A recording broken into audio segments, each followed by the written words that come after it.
Evening போல் என்ன duty எடுக்க போகிறோம்னா சங்கரங்கோயில் வரைக்கும் ஒரு டியூட்டி வந்திருக்கு. நம்மளும் கிளம்பிட்டோம். நம்ம கஸ்டமர் வர காரும் கோயம்புத்தூர்லேருந்து வந்துட்டுருக்கு. நம்ம ஆரப்பாளையத்தில் பிக்கப் பண்ணணும். அதனால் மாட்டுத்தாவணி பஸ் ஸ்டாண்ட்லேருந்து ஆரப்பாளையத்துக்கு ஒரு பஸ்ஸில் கிளம்பிட்டோம். ஆரப்பாளையம் வெயிட் பண்ணிகிட்டு இருந்தோம். நம்ம கஸ்டமரும் வந்துட்டாங்க.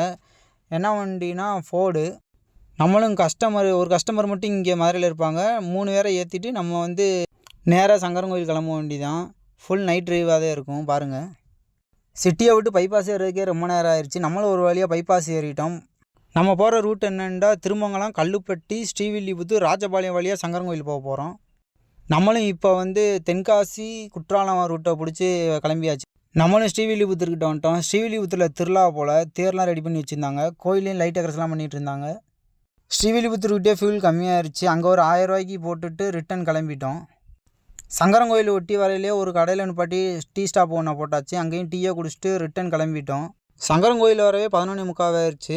சங்கரங்கோயிலேருந்து ஒரு 30 கிலோமீட்ரு தள்ளி போகணும். கஸ்டமர் சொன்னாங்க 8 மணிக்கு மேலே இந்த ரூட்டில் யாருமே இருக்க மாட்டாங்க, ரிட்டன் போகையில் சேஃபாக போச்சுன்னாங்க. நம்மளும் சரின்னு சொல்லிட்டு கஸ்டமர் வீட்டில் ட்ராப் பண்ணிட்டோம்.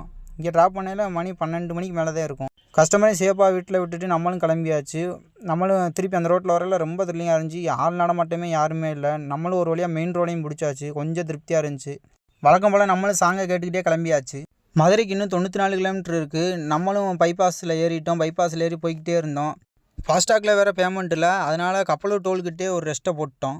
5:30 போல் கஸ்டமர் கால் பண்ணி டோல் போட்டு விட்டேன்னு சொன்னாங்க. நம்மளுக்கு ரிட்டன் மதுரை கிளம்பியாச்சு.